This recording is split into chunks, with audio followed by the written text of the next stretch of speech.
Sudah setahun lebih Labora di luar penjara, kenapa bisa terjadi Pak? Dan apa kesulitannya untuk hari ini proses eksekusi belum bisa berhasil Pak? Hingga pukul 8, setengah 9 malam waktu setempat Pak.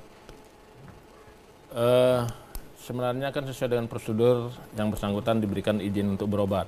Karena memang ini ada aturannya. Namun pada saat yang bersangkutan berobat, menurut catatan kami itu tanggal Maaf, izin itu tanggal 21 Oktober ya, akhirnya itu. 21 Oktober 2015? Dia kembali ke rumahnya. Dan tidak bisa dihalangi oleh petugas kami yang sedang menjaganya di rumah sakit. Kenapa tidak bisa dihalangi Pak? Sewaktu keluar dari lapas itu, dikawal atau tidak? Tugas kami itu ada yang ngawal di situ. Satu orang biasanya minimal itu 2 orang yang menjaga. Minimal 2 orang yang menjaga. Ya. Dan itu sudah ketika keluar dari lapas. Pada saat itu tuh kan dia dengan karyawannya itu membawa keluar paksa ke rumahnya. Keluar paksa? Ya dia pergilah dari rumah sakit itu ke rumahnya yang tidak bisa dihalangi. Mohon maaf, saya harus coba merunut karena ini 21 Oktober keluar dari lapas ke rumah sakit. Kemudian berapa lama di rumah sakit? Cuma 1 malam. 1 malam itu masih dalam penjagaan petugas? Iya. Kemudian besoknya? Ya. Besoknya itu dia pulang. Ya. Petugas tidak ada di situ. Kenapa bisa pulang? Kalau menurut laporannya petugasnya ada dan tidak bisa dihalangi karena dia pulang dengan beberapa karyawannya gitu. Berapa orang? Pokoknya lebih dari 5 lah. Gitu. Lebih dari 5 orang, sementara petugas hanya 2 orang? Petugas cuma 2 orang, ya. Ini terus dilaporkan, dilaporkan kepada Kalapas, kemudian Kalapas yang menuju ke rumah yang bersangkutan. Ini sudah kali kedua Pak, artinya ada peristiwa yang sama. Sebelumnya kenapa ini tidak diantisipasi, hanya 2 personel dan sampai kewalahan menangani? Pada saat yang kedua ini dia memang sudah berjanji tidak akan melakukan lagi, sehingga diberikan. Dan percaya begitu saja? Ya itulah yang dilakukan oleh pimpinan saat itu, Kalapasnya. Kalapas. Sehingga karena itu Pak Menteri sudah melakukan tindakan tegas kepada petugas kita yang melakukan pelanggaran itu. Izin itu untuk berapa hari keluar sebenarnya Pak? Dan ini sudah sesuai prosedur? Sudah sesuai dengan, karena itu kan harus dirawat di rumah sakit. Itu menurut keterangan dokter, kan gitu. Soal izin berapa hari itu ya setelah sampai sembuh sebetulnya. Oke, kemudian dari tanggal 21 Oktober, November, Desember, Januari, Februari, Maret, 5 bulan Pak, hampir apa saja yang dilakukan? Itu sudah berapa kali? Bisa bebas, kemudian sampai sempat kami mendapatkan video tayangan, mungkin kita bisa saksikan juga nanti cuplikannya, menghadiri pernikahan anaknya Pak. Tanpa ada petugas terlihat di situ Pak. Ya, petugas kami, Kalapas terutama, sudah berapa kali juga ke tempat yang bersangkutan untuk mengajak kembali lah istilahnya, karena kami tidak bisa memaksakan mereka karena mereka karyawan juga banyak yang mengelilingi yang bersangkutan, termasuk juga malah dari kantor wilayah, kepala Kakanwil sendiri juga sudah ke sana. Sampai akhirnya informasi muncul tentang keberadaan dia di luar di perkawinan anaknya, terus kita diskusikan di sini dengan Pak Menteri. Akhirnya keputusannya untuk segera kalau memang dia berobat untuk dibawa ke Jakarta. Gitu. Sehingga pada saat itu kita panggil Kakanwilnya untuk ke Jakarta untuk menanyakan bagaimana masalahnya. Jadi permasalahan memang bisa dipindahkan tapi dengan biaya. Kita sudah siapkan juga biayanya. Tapi sampai 5 bulan Pak prosesnya Pak, apa tidak terlalu lama itu Pak? Ada terpidana yang keluar dari lapas dan bisa menghirup udara bebas, bahkan dapat pengawalan dari karyawan, ini yang selalu dijadikan alasan Pak sejak awal dulu kasus ini bergulir. Ya, memang faktanya di lapangan seperti itu. Laporan ke kami itu seperti itu. Jadi akhirnya karena kami kurang percaya dengan, maka kita mengirim tim advance sebanyak 12 orang untuk pertama untuk kurang percaya dengan petugas yang ada di sana. Lapas di sana 2B Sorong ini. Iya, sehingga kami juga khawatir pada saat kembali. Kita kirim 12 orang petugas kami dari Dijenpas ke sana. Kemudian ternyata juga minta dikhawatirkan pada saat ngambil nanti di jalan juga ada halangan. Makanya kita minta juga petugas dari Brimob sini sebanyak 12 orang. Saya ingin ke Bang Julius dulu, yang sudah mengamati kasus ini sejak awal dengan keanehannya masing-masing. Apa tanggapannya hingga proses eksekusi yang belum berhasil hingga malam ini? Ya, menurut saya apa yang ditayangkan tadi, eksekusi yang begitu luar biasa itu hanya percikan kecil dari kasus ini, Mas.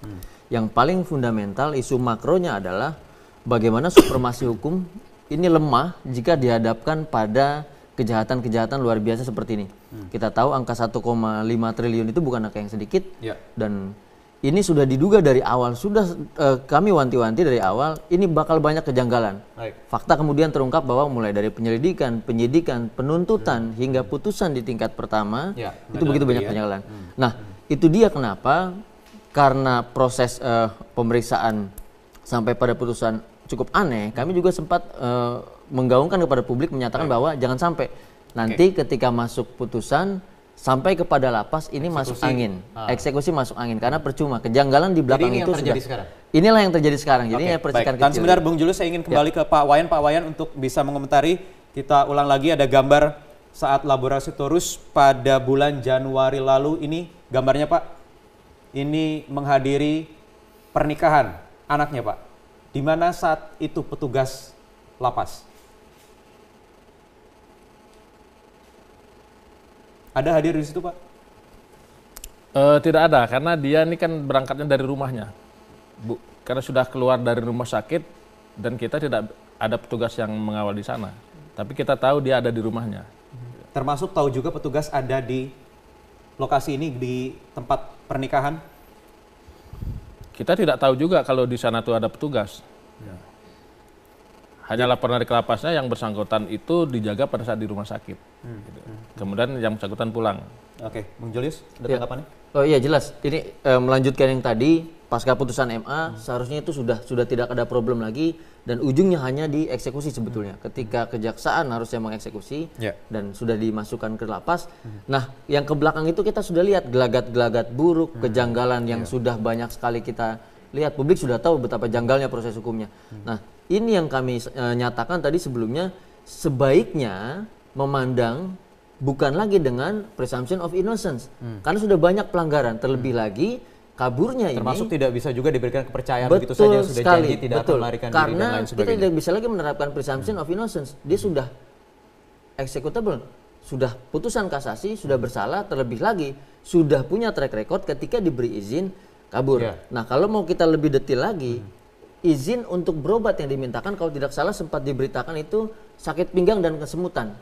Ya, silahkan pakai logika kita untuk menilai sakit pinggang seperti apa, kesemutan seperti apa, yang kemudian diizinkan pergi tanpa pengawasan. Ini bukan seorang pencuri kayu seperti Nenek Asyani misalnya, ataupun KKO yang nilainya cuma Rp5.000. Ini kasus besar yang melibatkan dan ini tergambar hukum dengan begitu besarnya juga pasukan yang dikerahkan saat ini untuk melakukan proses fakta yang terjadi hari ini seperti itu. Baik, kita kembali lanjutkan perbincangan. Saya ingin kembali ke Kapolres Sorong Kota AKBP Karimudin Ritonga melalui sambungan telepon. Pak Karim. Iya, mari Pak. Pak Karim, jadi sampai kapan ini nanti targetnya akan dilakukan berbagai macam cara, pendekatan secara persuasif sudah dilakukan untuk mencari Laboratorius ini, Pak? Ya, jadi kami tim sudah membentuk dan kami segera mungkin akan menangkapnya. Ya, caranya apa lagi, Pak? Karena kan tadi juga Anda sudah tekankan sudah berbagai macam cara dengan 600 personel, Gegana, Panser juga sudah dikerahkan, Pak. Saya pikir ini kan tinggal lidik ya. Kalau lidik itu saya pikir sudah di luar daripada yang tadi, yang pada saat penangkapan pertama. Karena lidik ini dia berada di luar, saya pikir tim kami bisa nanti itu tidak lagi seperti yang ada tadi pagi tadi. Tapi Polri tetap serius untuk mendukung Kementerian Hukum dan HAM kan Pak? Untuk mengeksekusi Laboratorius? Pasti dong Pak. Kita kalau apalagi sudah ada permintaan, kita pasti akan atensi. Dan ini juga dari pimpinan Bapak Kapolda juga sangat antusias harus menangkap. Oke. Hati-hati ini maksudnya apalagi Pak yang dipertimbangkan untuk melakukan eksekusi ini Pak? Apalagi yang jadi pertimbangan selain ada karyawan dan juga warga yang menghadang ini Pak? Enggak, saya pikir untuk sementara ini tidak ada masalah karena beliau sudah tadi pas kita masuk sudah keluar, jadi tinggal melakukan penangkapan dengan cara-cara kepolisian, dengan melidik dan mencari-cari informasi, saksi, dan mungkin nanti mudah-mudahan minta doanya Pak Wahyu kita cepat menangkapnya. Ya tentu Pak, tetapi paling tidak kalau tadi ada 2 perkiraan informasi yang kami peroleh, ada dugaan juga melarikan diri melalui jalan air, laut tepatnya Pak ya, ada 2 dermaga di wilayah perumahannya ini, kemudian atau masih tetap ada di dalam wilayah 10 hektar ini, kemudian apa yang akan dilakukan berikutnya untuk menjaga atau melakukan pengejaran ini? Ya seperti biasa Pak, tindakan kepolisian tentunya kami melakukan penyelidikan dengan informasi-informasi yang ada kami dapat dan terus mengejar ya sampai benar-benar dapat Pak. Oke. Target Pak ada tidak? Karena ini kan wilayah Anda juga Pak. Target bisa ditangkap kembali nih? Ya Mas Ayu, kita kan manusia. Yang jelas kita harus secepatnya menangkap. Baik. Terima kasih Kapolres Sorong Kota AKBP Karimudin Ritonga atas waktunya di Prime Time News. Saya ingin ke Bung Julius, tanggapan Anda Bung yang terjadi hingga malam hari ini masih belum bisa juga Polri ikut membantu ini membackup. Ya ini harusnya sudah dipelajari ya, apalagi kepolisian lokal sudah tahu kejahatan yang dilakukan oleh Laborasitorus selalu berkaitan dengan laut. Ya di situ ada pembalakan liar yang selalu dilakukan di laut. Juga ada penyelundupan solar BBM 1 juta liter kalau tidak salah, juga lewat laut juga, dan beberapa kali diketahui bahwa kaburnya pun melalui laut. Nah ini sebetulnya hal yang seharusnya sudah bisa diantisipasi. Dan sayangnya ini tidak diantisipasi. Betul, ini sudah terjadi beberapa kali, wilayah bisa kita bilang kejahatan dilakukannya juga di laut, seharusnya sudah dari awal diketahui bahwa ini bisa diantisipasi jika wilayah laut kita tutup. Nah ini yang sayangnya belum terlihat, kita melihat baru 2 dermaga yang ditutup. Saya yakin betul Labora tidak hanya mengetahui atau bahkan memahami konteks geografis di sana hanya di 2 dermaga itu, dan mengingat juga bahkan kalau boleh kita ke belakang, kejahatannya berawal diketahui ketika barang-barang selundupannya itu sampai di Surabaya. Jadi sudah sejauh itu. Artinya Anda mau katakan backing ini ada di wilayah perairan sebenarnya. Dari awal kami menduga juga ketika kejahatan ini berlangsung lama, karena dikatakan sejak 2012 ke beberapa tahun belakangan ini selalu aman-aman saja. Lalu siapa yang menguasai wilayah peredaran kejahatannya itu? Dan kami juga ada orang kuat di balik situ. Siapa pengetahuan dari LBH? Kami belum investigasi sampai ke fakta lapangan tersebut, tapi kami masih menduga bahwa justru di daratnya clear. Persoalannya dia ada di aparat penegak hukum ketika proses pemeriksaan, namun wilayah laut di mana peredaran kejahatannya berlangsung itu yang belum tersentuh sampai detik ini. Jadi ini akumulasi begitu ya, jawaban panjang atas bisnis ilegal. Betul, ini akumulasi yang sudah berjalan jauh. Yang kita lihat tadi itu hanya percikan kecil saja dari apa yang sebenarnya lebih makro lagi terjadi ke belakang itu. Selamat siang pemirsa, upaya polisi yang dibantu TNI untuk menangkap terpidana Laborasitorus gagal setelah Labora berhasil melarikan diri. Menteri Hukum dan HAM Yasona Lauli yang dihubungi melalui sambungan telepon menyatakan Labora segera masuk dalam daftar pencarian orang setelah lolos dari upaya penangkapan paksa di rumahnya di Sorong, Papua. Sebelumnya, ratusan polisi bersama TNI bersenjata lengkap membongkar secara paksa pagar masuk PT Rotua dengan ditarik barakuda. Polisi bersenjata lengkap mencoba masuk namun mendapat perlawanan. Polisi pun menangkap sejumlah orang yang dianggap sebagai provokator. Laborasitorus adalah terpidana kasus rekening gendut yang telah divonis 15 tahun penjara. Labora anggota polisi di Raja Ampat ini diduga terlibat kepemilikan rekening gendut dari bisnis ilegal senilai 1,5 triliun rupiah. Labora beberapa kali lolos dari tahanan dan sempat menghilang.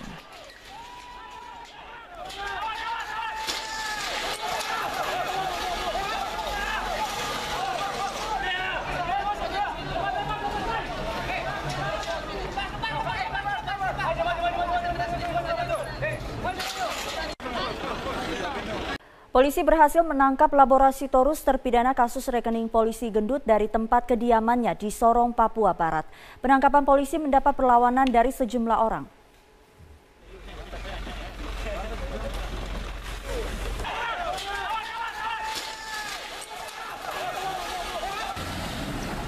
Ratusan polisi bersama TNI bersenjata lengkap membongkar secara paksa pagar masuk PT Rotua dengan ditarik barakuda.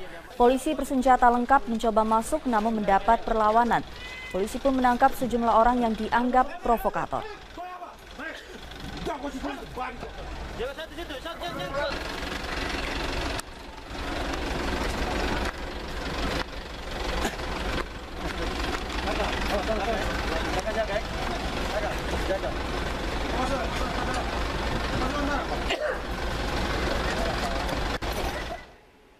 Labora Sitorus adalah terpidana kasus rekening gendut yang telah divonis 15 tahun penjara.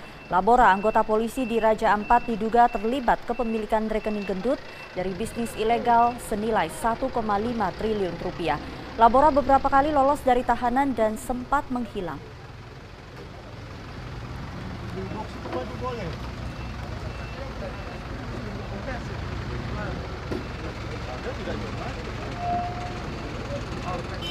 Dan sekarang untuk mengetahui bagaimana kondisi terkini di PT Rotua pasca gagalnya eksekusi terhadap terpidana Labora Sitorus, kami langsung tersambung juga melalui sambungan telepon bersama kontributor Metro TV di Sorong. Ada Andre di sana. Andre, selamat sore. Iya, selamat sore. Andre, bisa Anda gambarkan seperti apa kondisi terkini di sana saat ini?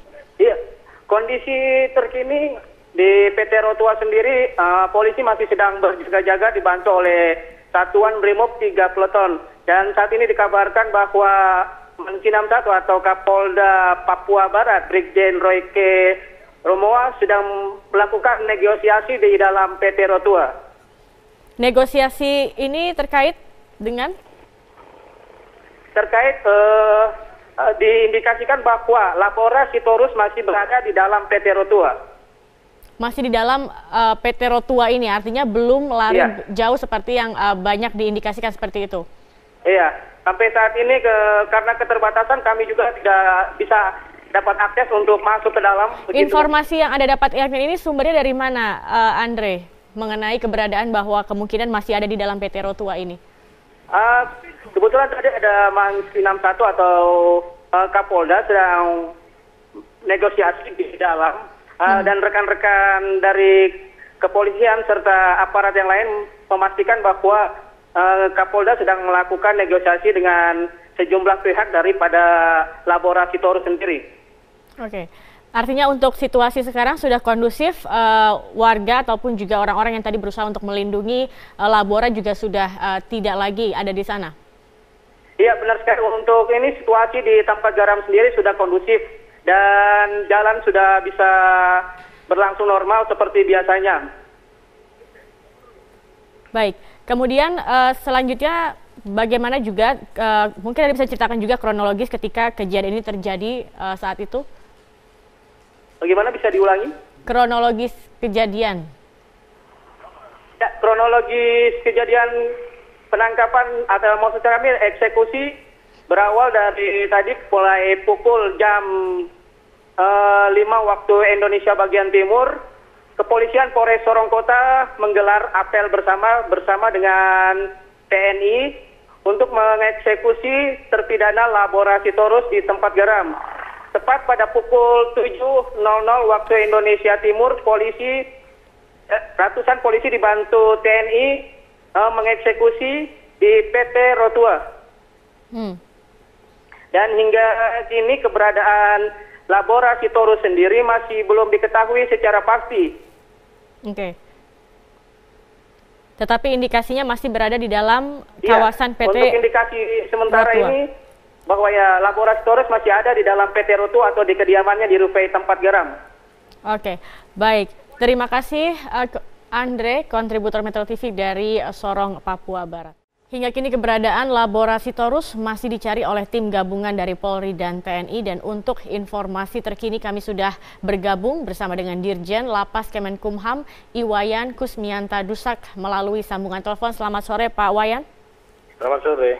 Baik, hari ini rencananya pemerintah akan mengeksekusi Labora, namun kenyataannya Labora berhasil kembali kabur. Mengapa seakan negara ini tidak berdaya untuk menghadapi atau untuk menangkap Labora ini? Saya rasa bukan negara tidak berdaya, karena kita sudah mengerahkan semua tenaga keamanan, ya Kumham, Polri, TNI juga, semua TNI, Angkatan Darat, Angkatan Laut untuk bergabung gitu. Memang karena yang mungkin yang bersangkutan menguasai tempat itu dan banyak juga pendukungnya, pegawai-pegawainya kan juga banyak orang yang di sana. Tetapi ini diturunkan kurang lebih ada 600 personel gabungan TNI, Polri, dan juga dari pihak lapas. 600 hanya untuk menghadapi satu orang. Apa kendala terberatnya? Sebenarnya itu kan cuma 4 SSK ya, 4 SSK. Saya kurang hafal juga dari jumlah satu SSK itu berapa. Sebenarnya yang bukan masalah laboranya, tapi masyarakat yang mengelilingi yang bersangkutan. Karena diperkirakan kan banyak jumlah orang, jadi diperlukan petugas yang memang harus bisa menghalau mereka gitu. Artinya kendala ini ada dari masyarakat yang melindungi labora, begitu? Betul. Apakah sudah dilakukan atau akan dilakukan cara lain, misalnya untuk pendekatan kepada masyarakat ini sudah dilakukan atau belum? Pendekatan sudah dari bulan Oktober itu sudah kita lakukan pendekatan. Terakhir kemarin di bulan Februari sudah dilakukan istilahnya upacara perdamaian dengan kepala-kepala suku yang ada di Sorong dengan acara makan pinang itu sudah kita penuhi begitu. Lalu apakah ada kemungkinan pihak lain juga Pak Wayan yang melindungi labora di luar dari masyarakat ini? Saya belum dapat informasi seperti itu. Ada perlindungan yang pasti memang yang bersangkutan itu kan punya anak buah banyak di mana-mana, terutama orang-orang sana. Karena banyaknya masyarakat yang menjadi pegawainya, diharapkan dikhawatirkan kalau yang misalkan masuk mereka menjadi pengangguran, sehingga mereka bersipati untuk hal itu. Kalau aparat mungkin yang membackingi labora? Saya nggak tahu kalau masalah aparat yang backingi dan sebagainya itu kan yang ada itu adalah di sana. Artinya sejauh ini dari pihak Kemenkumham sendiri, informasi yang sudah digali dari lapangan terkait dengan kaburnya kembali labora ini, apa yang sudah didapatkan Pak Wayan? Kalau dari kami, itu Kalapas itu sudah mengkoordinasikan, sudah ke Korem, ke Polres, ke Lanal, semua instansi yang ada di sana itu sudah kita ajak bergabung gitu. Jadi menurut kami itu nggak ada lah yang membackingi. Kalaupun ada yang membacking itu kan itu urusannya udah menjadi lain. Gitu. Lalu kemudian langkah apa yang akan dilakukan oleh pemerintah selanjutnya? Yang pertama bahwa karena ketidakberadaan yang bersangkutan di rumahnya, berarti secara otomatis berarti yang bersangkutan sudah melarikan diri. Nah kalau sudah namanya narapidana yang sudah ingkrah melarikan diri, kita usahakan untuk ditangkap dibantu oleh pihak kepolisian. Makanya kita akan melaporkan kepada kepolisian bahwa yang bersangkutan telah melarikan diri dari lapas. Kemudian ada indikasi bahwa dikatakan labora ini kemungkinan kabur melalui jalur laut.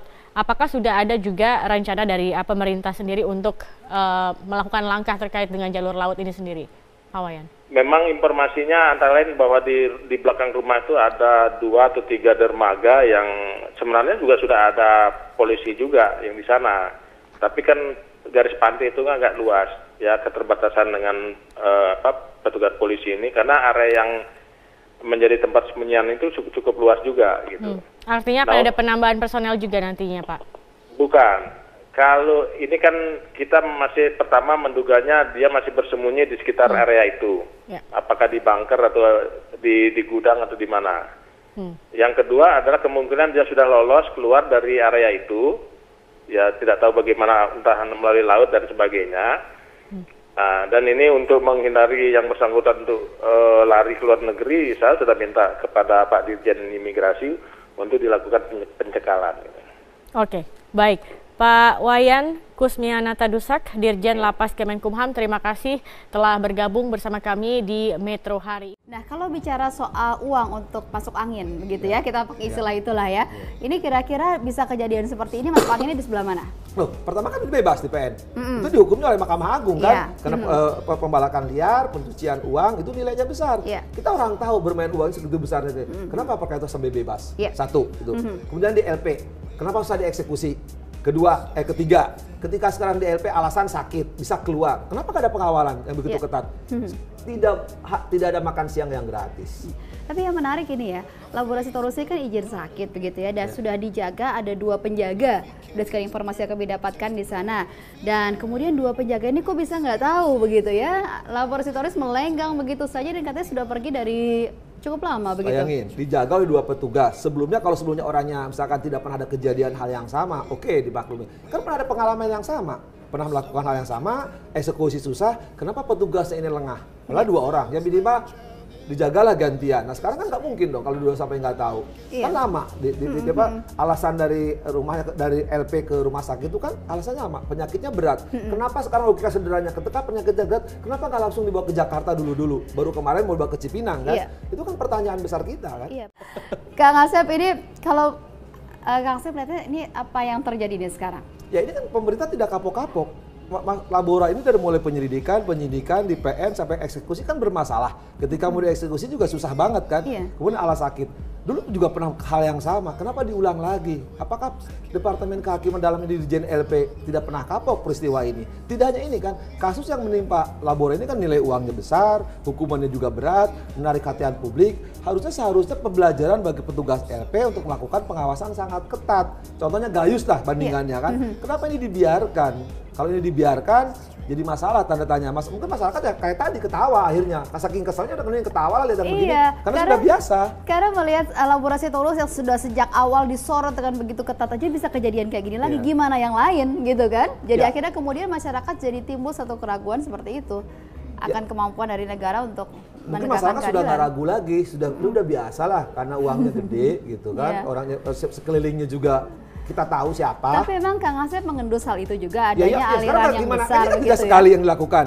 Dari mulai awal pemeriksaan sampai eksekusi bermasalah. Bayangkan ketika eksekusi dirjennya, kejaksaannya susah, sampai mengerahkan orang untuk 1 orang dikerahkan banyak, tapi dengan alasan situasi penduduk di situ.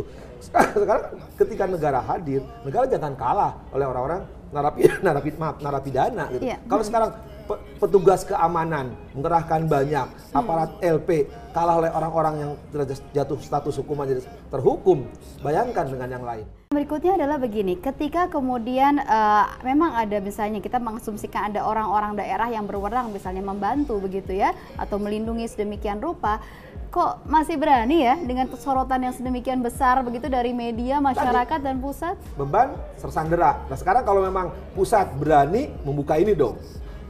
Nah, kalau pusat nggak berani membuka, berarti ada sesuatu daerah sama pusat kan. Nah, pusat harus berani. Kenapa orang-orang di daerah bisa melindungi dia, bisa lolos dan sebagainya. Nah kalau ini tidak dibuka oleh pusat, berarti pusat tersandera atau pusat punya beban. Nah kalau nggak ada beban, nggak tersandera, dia harus berani dong membuka kelakuan orang-orang di daerahnya. Kenapa dia bisa lolos? Supaya dapat perhatian publik. Jadi saling menyandera ini ya ceritanya ya. Harus berani membuka lah. Gimana harusnya? Sarannya gimana? Harusnya supaya nggak kejadian lagi kayak gini. Kalau sudah tertangkap nanti Labora, bawa ke Jakarta atau sifat seperti yang Gayus dilakukan terhadap Gayus. Karena kan Gayus diisolasi dan tempat khusus. Karena kejadiannya sama kan. Gayus juga modusnya sama. Selain melarikan diri, sedang menyalahgunakan ketika dia entah itu alasannya untuk sidang, alasannya untuk sakit. Ini supaya jangan berulang. Ini kan tidak alasan sakit, alasan untuk sidang itu kan tidak sekali 2 kali. Umumnya para koruptor-koruptor itu selalu alasan sakit. Nah, saya kira sakit tuh tempatkan aja di LP, di rumah sakit polisi, rumah sakit yang bisa diawasi. Jangan di rumah sakit yang kira memungkinkan dia untuk kabur.